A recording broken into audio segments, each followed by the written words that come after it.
Okay, everyone, thank you for tuning in. Welcome to Optimize Your Body with Martin Silva. And today I'm proud to announce I have my friend and fitness guru, Jamie Alderton, aka Grenade J, over in the UK here on Skype. How you doing over there, mate? I'm good, mate. How are you? Yeah, not too bad, not too bad. What's the weather like there now? I heard it was quite cold. Horrendous. You know, you guys over in Australia sit there smiling with your son and everything else like that, and no wonder you guys are always happy over there. It's dark, it's cold, and it's miserable, but I kind of like it. I do kind of like it. So that's the thing with the UK, and it's weird. I kind of didn't think I would miss it that much, but the cold weather is something about it. It's just part of the grind, isn't it? Part of the UK grind. Exactly, yeah.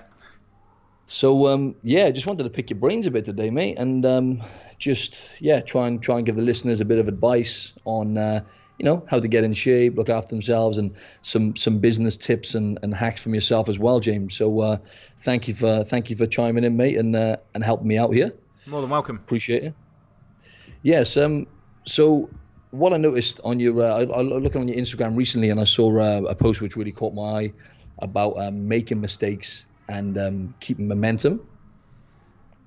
And I just wanted to ask this question first because when it comes to like people I've trained and just in general people trying to make progress regardless of what they're doing, whether it's in business or health and fitness or whatnot, and myself as well, I kind of slip up sometimes when it comes to momentum and keeping that consistency. And use the analogy. What was the analogy you used again, mate? If you can just run through that for me. Was it the mistakes over momentum? What I spoke about was from one of my favourite books, and it's Psycho-Cybernetics by Dr. Maxwell Maltz. And the analogy is about a bike. Sounds a bit strange, but when a bike is stationary, it's very unstable. And it's very much like us in life. When we are stable, as in we have no goals, we have no momentum, we kind of get wobbly and we kind of get lost. And once we get that momentum back and we start moving, very much like a bike, it's very much easier to control. And regardless of what it is, it's so important to have that momentum, because what happens is very much like people losing weight. They get very motivated that they're losing weight, etc., and then something happens and they stop. And everything kind of changes. And everyone knows when they've got a plan, when they've got a program, when they've got something in their head they want to do, everything changes. You come from a competitor background, I come from a competitor background. When we've got that competition date in our head, something in us changes. We've got something to look forward to, we've got something to focus on, and we've got an outcome-based goal. And it's very easy to stabilize your life. When you haven't got that thing, you're kind of confused, you're kind of wobbly, and that's very much like the analogy of the bike. One thing I say is it's so important to keep momentum in your life, to keep moving forward.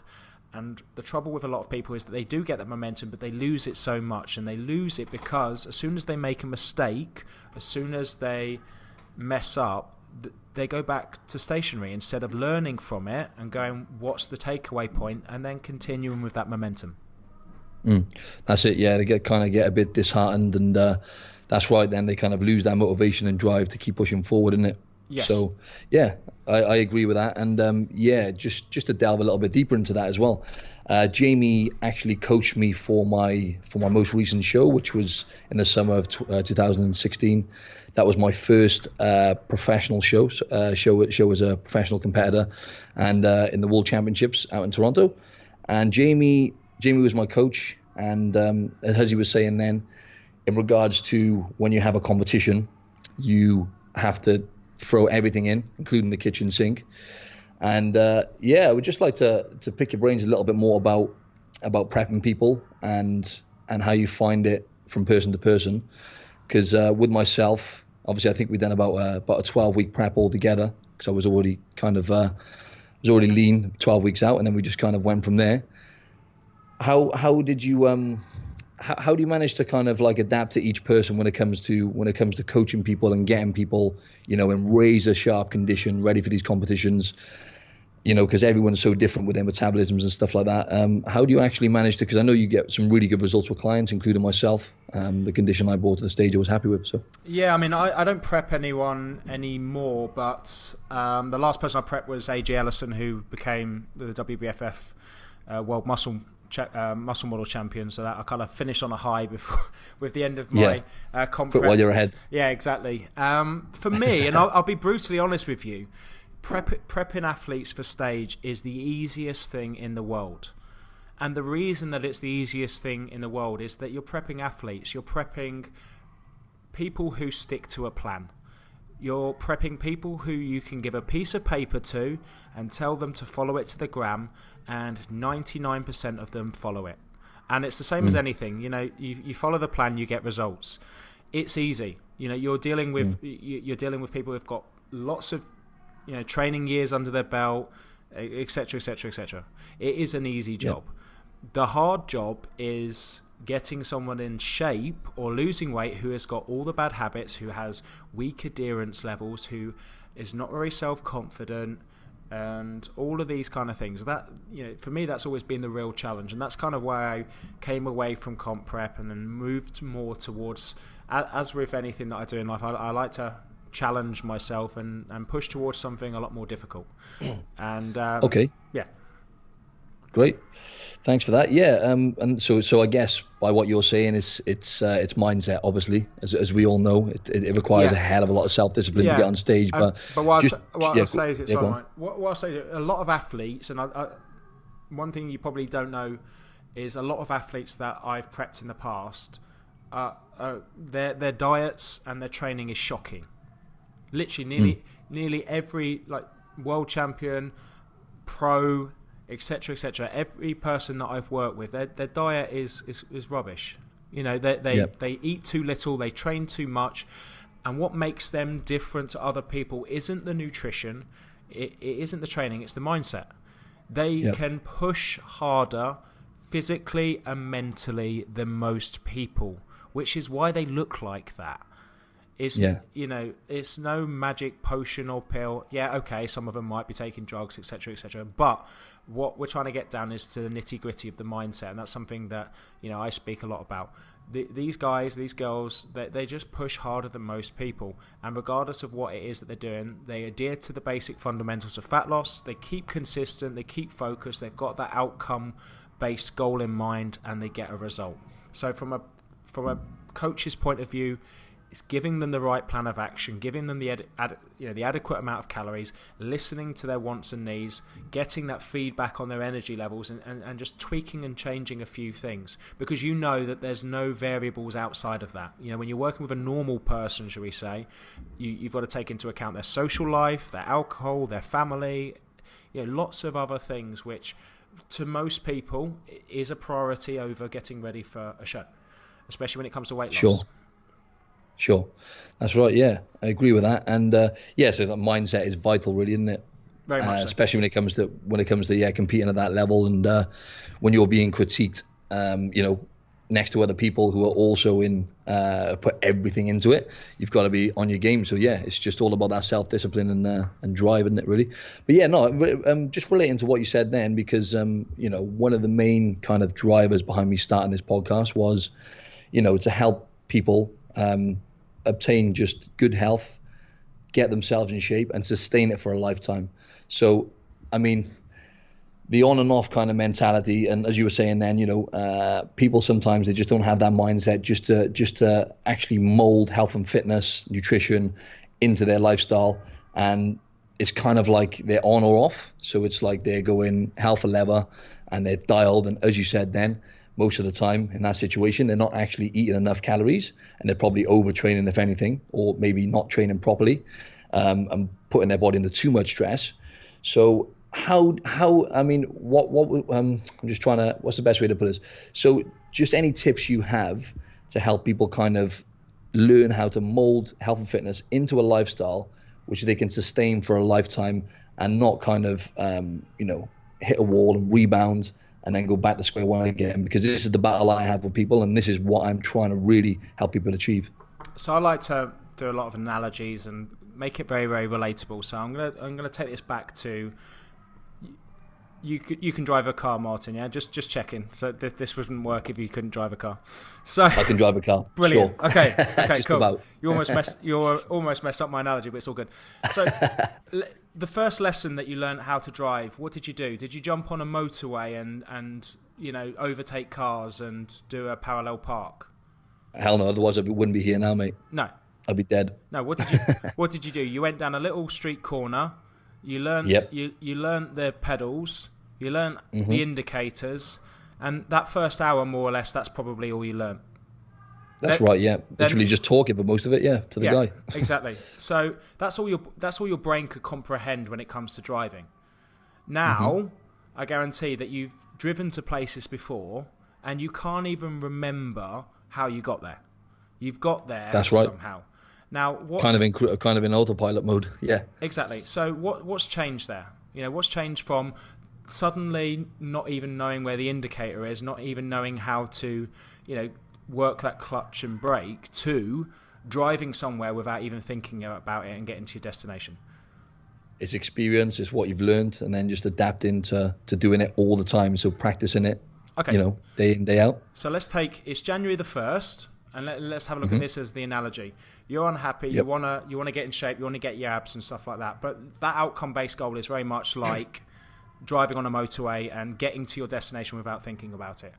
Unfortunately, that day one, that first week, you are trying to drive on that motorway and do everything when you should be just learning how to indicate and work the accelerator and brake.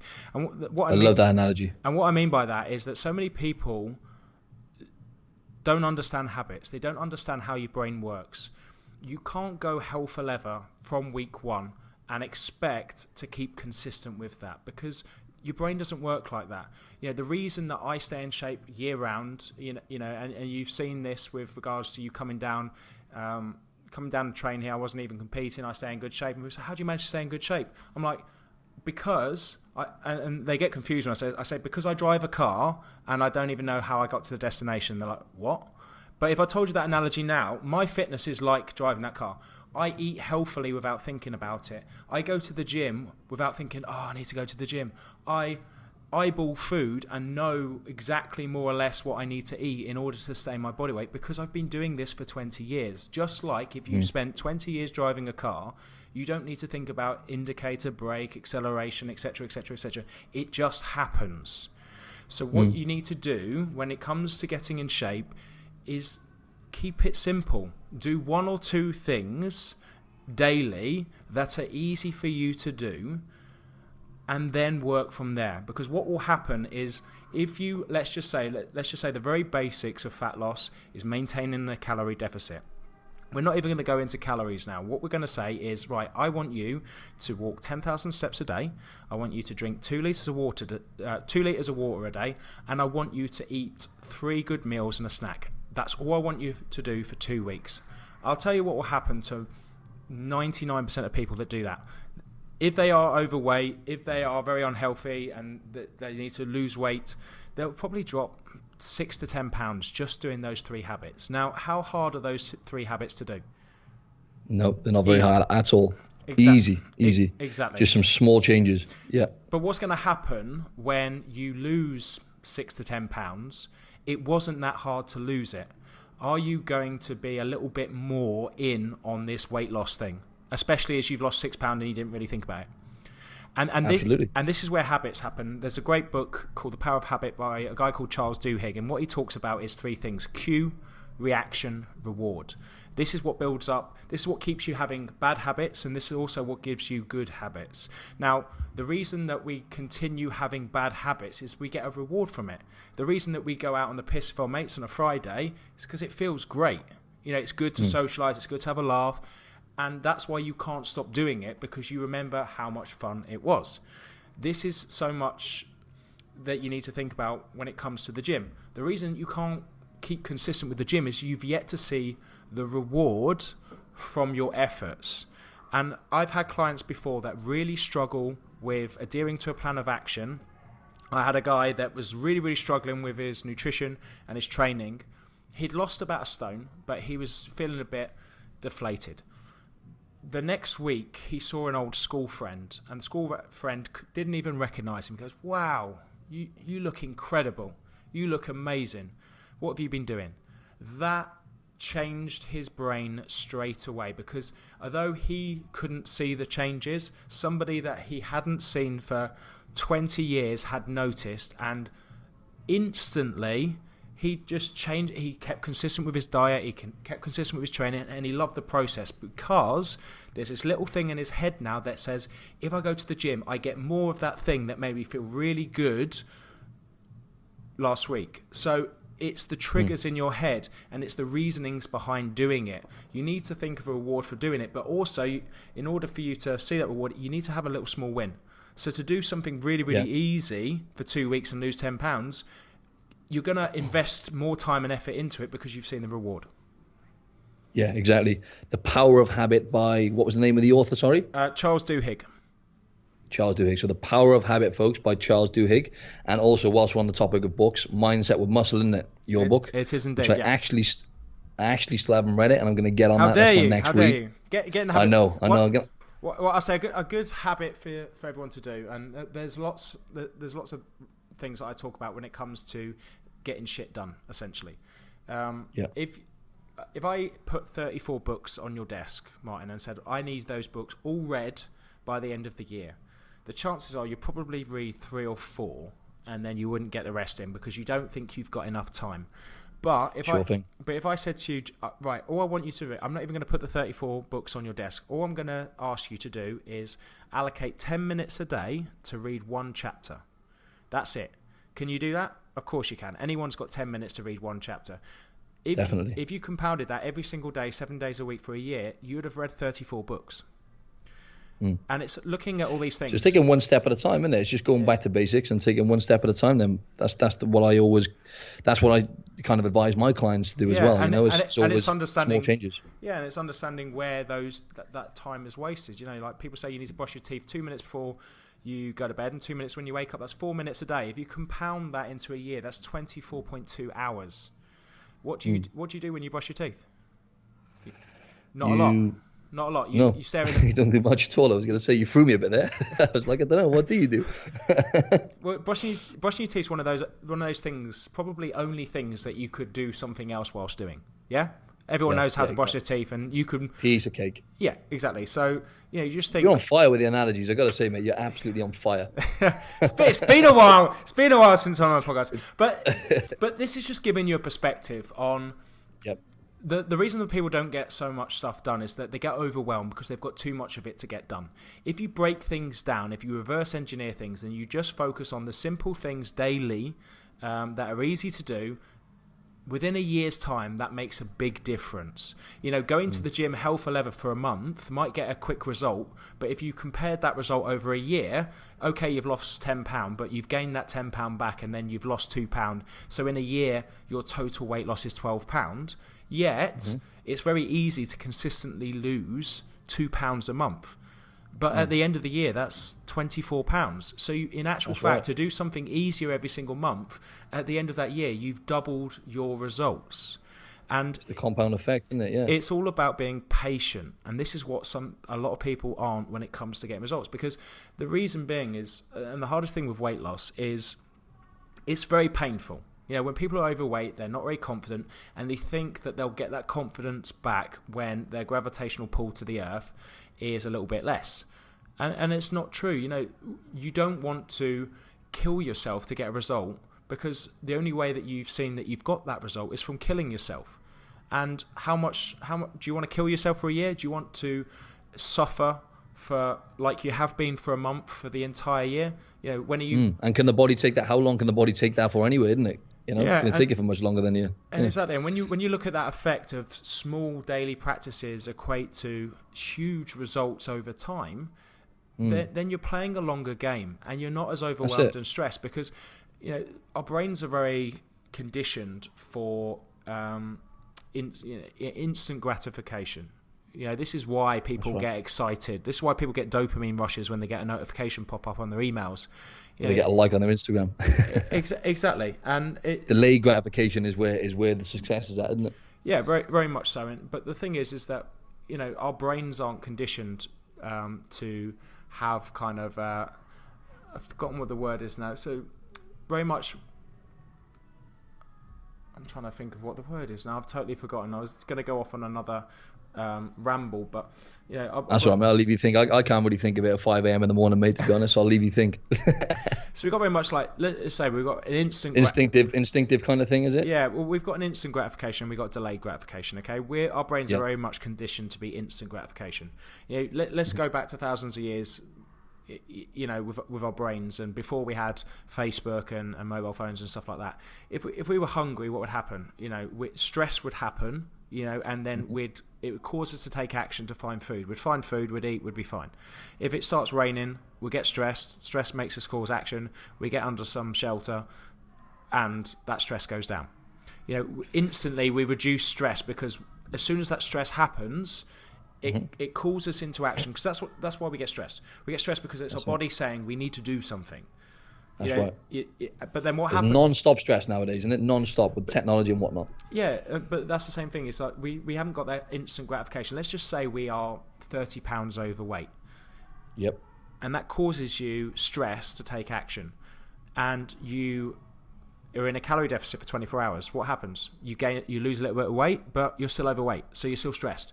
So you're stressed for long periods of time. You see where I'm coming from that? It's just like people are conditioned to get a result straight away. That's it. Not for that delayed gratification of certain daily practices. Okay. That's it. Consistently. I know. Whilst you're talking about that, this is actually along the same lines now. I wanted to ask, because being where you are now and what you've achieved over the last, say, it's quite a short amount of time, really, really short amount of time, considering what you've actually achieved and what you've done. Where do you get the confidence, and where do you get the motivation and drive? Because being consistent and actually continuing to push forward and doing those little things day in, day out is obviously what's got you to where you are in terms of, the podcast, really successful. You got your book, got your gym, that takes a lot of hard work day in, day out. It's not like one of those things where it's not like a job you can do, pick up and drop it off every now and then. It's non-stop. So where do you, I mean, is it, what have you got any tips for me and the listeners in terms of what you applied to actually be so consistent day in, day out? Okay, so there's two things. First and foremost, it's all your fault, and this is something that I love saying to people, and as well as myself. Wake up, look around you.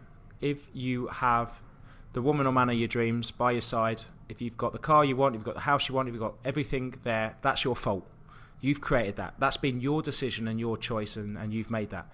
If you haven't got those things, that's also your fault, because you've made those choices in order to have those things. Now, people can get triggered by that, but it's true, because people say, well, it's not my fault. And what's happening, you're blaming somebody else. And the easiest thing to do is blame somebody else for your problems, because what happens, if you blame someone else and it's not your fault, then the stress is instantly reduced and you don't have to do anything about it.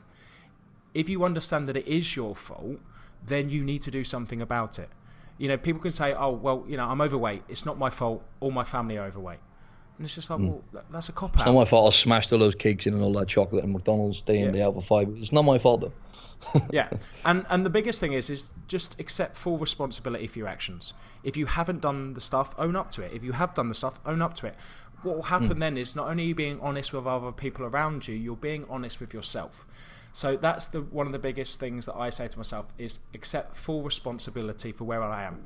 Things are going to happen to you. Shit's going to happen. I can list off another podcast about the shit that's happened to me over the last couple of years. No doubt. Yeah, literally. But I've just learned from it. I've dealt with it, and I've got on. And daily accountability then, isn't it? As you say, it's just being accountable for your own actions. Yeah, and a great quote: life is 10% what happens to you and 90% how you deal with it.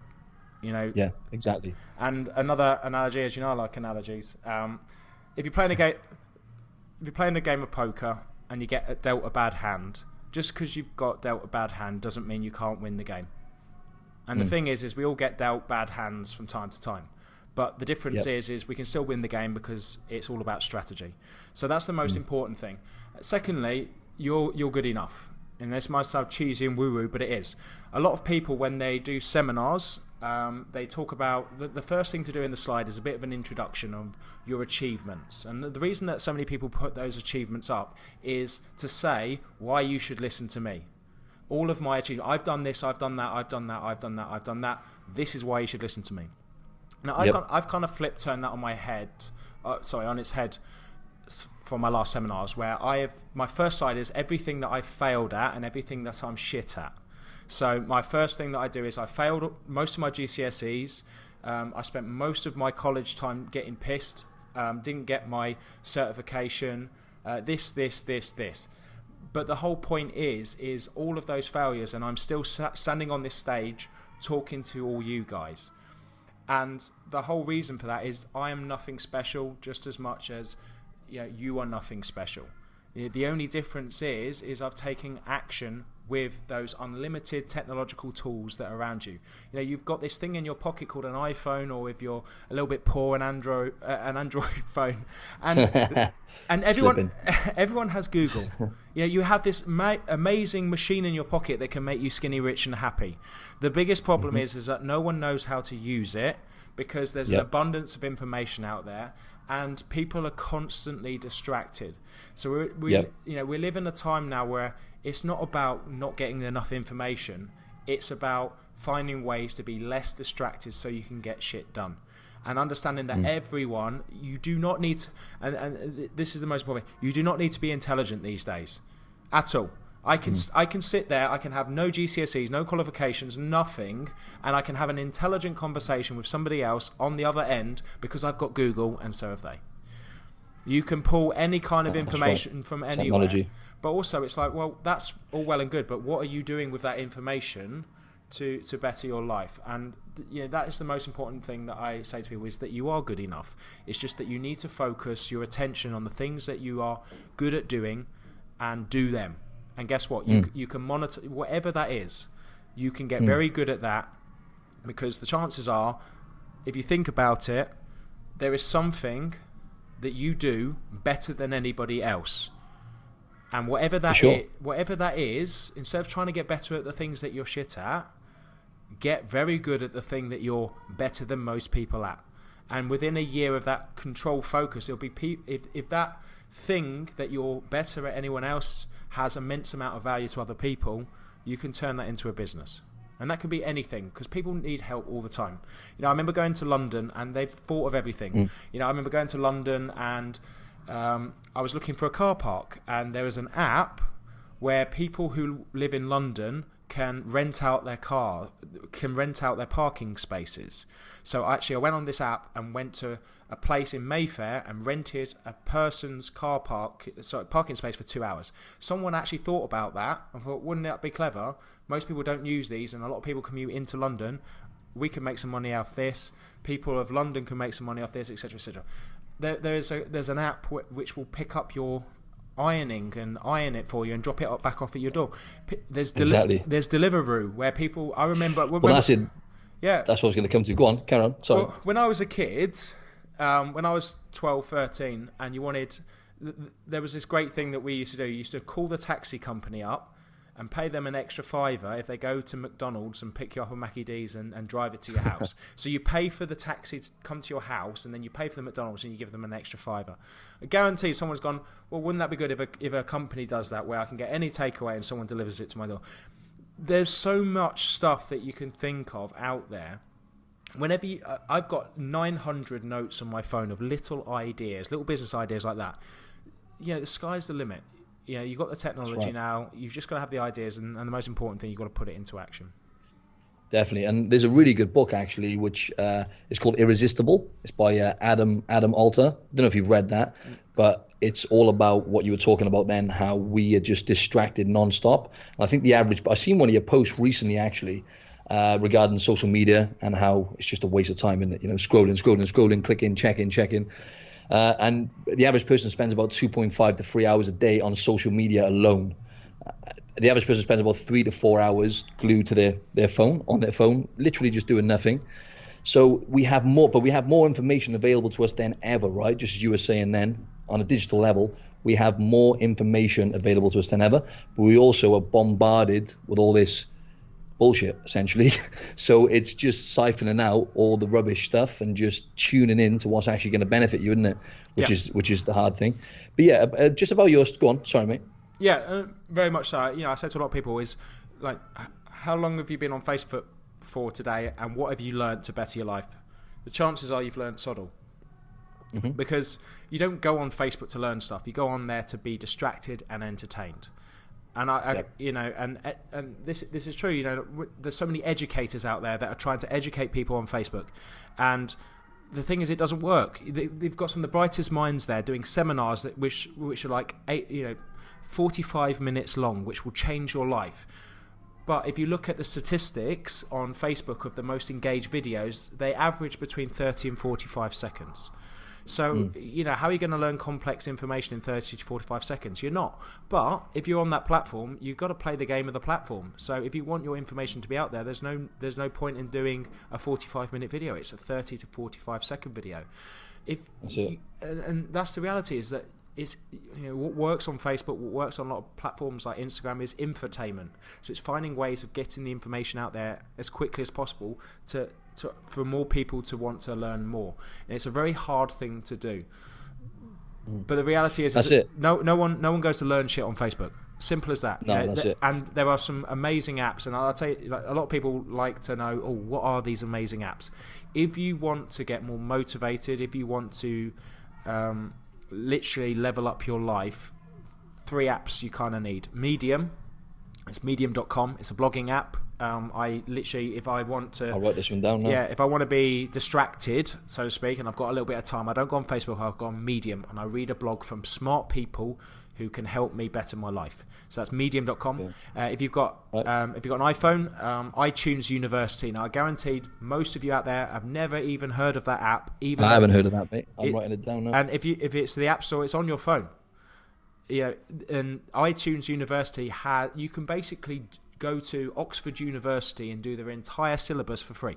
You can go to Yale. You can go do philosophy, psychology. You can basically get every single piece of content that you would pay £30,000 a year to go to college and university to get for free on your phone. And they do it both in they do the entire thing in audio as well. So if there's anything that you want to learn, go onto iTunes University. If it's a language, if you want to learn a language, completely free, iTunes University. So that's really? Yep. So if you want to learn Spanish, where Australian, you know, just go onto iTunes. I was looking at learning Spanish, actually. That was one of my goals. I don't know why. I just wanted to learn a language. Yeah. I'll check that out. So iTunes University. And what was the third one? You said there was 3 apps. What was the third app? Podcast app, which no doubt this will be on. So, you know, like, definitely. But a lot of people that I've spoken to have never even clicked on the podcast app. I found that podcast app in 2013, and that changed my life. That's literally what changed my way of thinking. I was getting ready for a show. I was doing lots of walks, lots of cardio, and I was just listening to the podcast, and I was like, wow, literally transformed the way that I thought. Then I launched my own podcast, and, you know, that was crazy. So 100%. It changed the game for me as well. Just listening to the podcasts. Honestly, just how fast I learned just listening non-stop, day in, day out. And it's actually enjoyable. You know, you're listening to different stations, which you actually find entertaining as well, going back to the entertainment element. And I just absorb information much. I mean, reading books is really effective as well, but you can just it's much more convenient with podcasts, isn't it? Yeah, and you can multitask, which is the main thing. You know, like when you read, you've got a lot of distractions stopping you from reading, but if you are listening, the chances are you're in one of 3 places. You're either out walking your dog, you're in your car, or you're on a treadmill or something like that. You're in places where you're not being distracted, and you've got undivided attention to that thing. And it all comes down to how you learn as well. There's 3 obviously different ways of learning. You've got audible, kinesthetic, and you've got visual. So I'm very much auditory. So I'm very much a auditory and visual learner. So I learn from watching YouTube videos. I learn from listening. But a lot of people can't. You know, a lot of people see something and they need to get their hands on it in order to see it. in order for it to work. And that's very much and that's kinesthetic. Yeah, and I know so many people like coaching clients and stuff like that. I know a lot of PTs that they'll watch a video, let's just say a video on how to squat, and they just can't get it. They're the kind of people that need to get under the bar, and they need to perform it. And they need to perform it. So it's understanding how you best learn. And another great quote is, a fish will forever think it's stupid if it's judged on its ability to climb a tree. And the reason that analogy is so strong is that there's so many fishes out there trying to climb trees when they should be swimming in seas. There's so many people trying to absorb information from a book when they should be listening to it in their ear. So think about that. If you're not absorbing information from a book, maybe that's not the best way for you to learn. Maybe it might be from a YouTube video, it might be from a podcast. Try a few different ways, and you'll know when you try it, because you'll remember that information. Awesome. And your story, I just wanted, because I haven't actually, you haven't actually kind of conveyed to the listeners yet your story. So I'd like you, if you can, just briefly, just to run through your story, because you gave me a lowdown when I came to your gym. You gave me, you ran through your story in terms of, you were in the army, then you got made redundant. If you can just run through that quickly, just to motivate the listeners and give them, kick up the ass. So very much so. I mean, I was in the army for 7 years. I left. I worked in IT for a year. This was about 2009. I left the army. 2010, I worked in IT for a year. Then I got a great job because I was in the army. I had a high security clearance. I worked abroad. I worked in the Middle East. I worked in Iraq. I worked in Kuwait, and then I moved over from there to another contract where I worked for the UN in Kenya and Somalia as security advisor. From there, I got made redundant in 2012, and it was a pretty tough time. I had just bought a house and put all of my savings on the house, and then I got made redundant, and I was like, oh shit. I remember getting on the plane back, not knowing what I wanted to do in my life, and I had about £800 in the bank, and that's a huge change in my life. So I started writing things down, and asked myself what I really wanted to do with my life, and everything pointed towards personal training.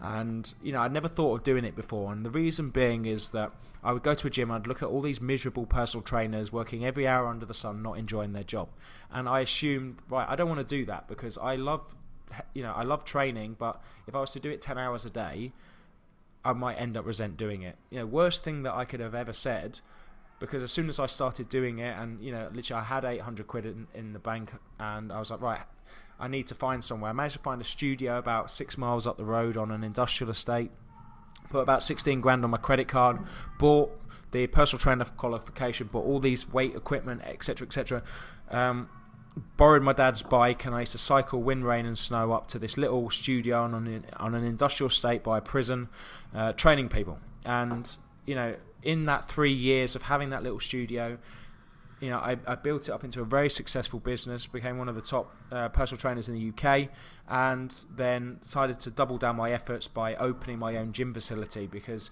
it gone past the point of, right, okay, I can only do so much of this by myself. And then came the idea for Grenadefit, and yeah, I mean, we're 18 months in, and it's been incredible. It's been a huge journey, both in business. I've pushed myself to boundaries which I never knew existed in the last 18 months, and I've learned so much from doing that. And it's so nice now that I'm not coaching people, but I've got lots of amazing trainers around me. We've currently got 24 coaches training people. It's expanded a lot since I came then. I don't know how many was there then. It was probably about 10 maybe, I don't know. Yeah, I mean, 10, this is both online and in person, so we've got, great. We've got great coaches here, and we've got great coaches online too, and we're expanding and growing all the time. We're working with in excess of 400 to 500 new people a month, which is incredible. Awesome. Yeah, so you're very business savvy, right? So where did you learn, because you seem to nail it every time when it comes to it. I didn't realize you had your own studio, by the way, for 3 years as well, so obviously you would have learned a lot along the lines there. We're going to wrap this up soon anyway, but I just wanted to ask you one or two more questions. Where did you learn all these business skills? Was it just from like hands-on and hands-on, the deep end? Very much hands-on. Like I opened my little studio to pay my mortgage. That was it. I didn't have any goals to be a very successful businessman or anything. I was very passionate about lots of things. And most people who are very successful, what I say, they're not just good at one thing, they're good at multiple things. So one of my talents, one of my many talents, is I love marketing, I love psychology, and I love training. And you know, the whole thing about business is just understanding people, delivering value, and caring, I think, is the most important thing. Giving a shit about people, something that, you know, I spend far too much time caring about people that don't matter, and that's come to be my downfall, because there's only one of me, and you know, when I first started this gym, I was working sort of 110 hour weeks, and then, you know, started to privatize other people over myself. And the kind of flip turn that is that I'm a very selfless person, but, you know, the competitor in me is a very selfish person as well. And it's understanding that requires a balance. You know, you can't be too selfless, because you don't prioritize your own self and your own health. But you can't be too selfish. Absolutely. Either. You know, when you just look after number one, you're not looking after the people around you. So it's understanding that that's a balance. You need to help others, you need to give value, but also need to look after yourself too. Yeah, great. And that's what I've learned from the podcast game, is giving value. And if there's anything I've learned, actually, that's one thing that the podcasts have taught me, is obviously, you know, having your own podcast is a bit of a grind, right? You know, you're not getting paid initially, you're just giving advice, and the main drive behind it is just to give and just to help people, and that's where I'm at now, really. So I can totally relate to that. Right, I've just got a few questions I wanted to fire off you before we finish, right? Some of them are going to be a bit vague, but top 3 tips. Have you got, like, or even if it's 2, whatever, a few tips for burning fat, for people to lose body fat and to keep it off? What would you say are the 3 most important things? It's probably going to be similar to what I tell people every week, but I need someone like you to tell them. So exactly what I said with the 3 habits: 10,000 steps a day, drink plenty of water, 3 meals and a snack. And the most important thing to say to yourself, if you can see yourself doing this a year from now, then it's the right thing to do. Cool. Do you have any rituals, like any morning rituals or anything you do daily which propels you forward? Okay, so my new ones for 2018, which are working really, really well, is I've always been good with my morning routine. So I get up early, about 5 o'clock. I go for a walk. I've just started meditation. There's an app called Headspace. I do 10 minutes of that a day. Yeah, I've done that as well. Absolutely fantastic. And I set myself up to win for the day before I serve others. You can't serve others from an empty vessel. One good thing that I've just started, which I can't believe I haven't done before, is I've always had my morning routine down, but I haven't had an evening routine. So I'll just go through my evening routine. My evening routine is at 8 o'clock, I've got a notification to do what's called Grid Diary. Now, this is a free app as well. As you can see, I'm a bit of an app addict, but they've really helped level up my game. And it just asks me 8 questions. You know, what have you done to contribute to your health today? What have you done to contribute to your wealth today? I would literally just jump it up now. So I get asked 8 questions at 8 o'clock, and it just helps me reflect on the day. What app is that, sorry? It's called Grid app. Grid Diary, sorry. So these 8 questions I ask myself at 8 o'clock every night based on the day. So what contributed to your health today? What contributed to your wealth today? How did you become more productive today? Who did you connect with today? Did you breathe or meditate today? Did you do an act of random kindness today? What 2 things are you grateful for? And what can you do tomorrow better that you didn't do today? So 8 o'clock. I hold you accountable then. It does, and the thing is, you know, you look back and you look at the things that you haven't done. You know, my health all good, wealth all good, productivity all good with my morning and evening routines. Some days I don't connect with people because I spend a lot of time at home, so it's just making a note to go out and connect with people on those days. Breathe and meditation has been successful. Something I haven't done this entire week in my head is an act of random kindness, and that can literally be anything. But you know, I do that if you've ever gone out there and done something random for somebody without even them asking for it, that's an act of random kindness. That can be anything. I've listened to some great podcasts about somebody who goes into a coffee shop, let's just say the coffee comes to £3, they give them a tenner and just said, make sure that tenner goes towards the other two people behind me for their coffee, and then just walk off and don't own up to it.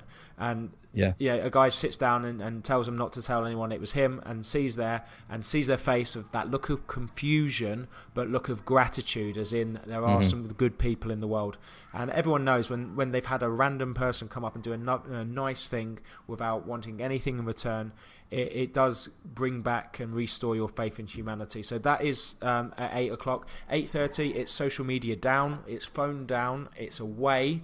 Any issue or drama can wait till the next day unless someone's dying, because it doesn't matter. And every time that there has been a drama and I've caught up with it the next day, it's more or less been sorted and I've got a good night's sleep. And obviously once I've done that, 8:30 in bed, 10 o'clock awesome. In bed. And what happens is, because I've switched off all my phone and electronic items, I read a book, and a book, literally I read 2-3 pages and it sends me off to sleep. Because if you're sitting in your bed looking at your phone, looking at this big bright screen and all these little things that trigger you, it's going to be an hour later before you go to bed. As soon as you read a paper book in your bed, you will start nodding off and you'll be asleep. And that's been my priority, is to get 7 hours at least sleep a night. And it has literally changed the game with my stress levels, with my energy, and with my creativity. It works a treat, doesn't it? Yeah, I do that as well. Read in bed, just helps you fall asleep. Yeah, and as soon as you get that phone out, electrical activity. Yeah, and I just very much say now, last year I was one of those guys that was like, no, fuck off, I'm hustling. I only need 5 hours sleep. And I'm very good on little sleep. I was in the army for 7 years. We learned to deal. I've done 2 tours of Iraq. Sometimes we were spending 2 or 3 weeks with 2 hours sleep. I'm very good at not having much sleep. But I'll tell you what, I'm a hell of a lot better with a lot of it. Yeah, I bet. Yeah, same.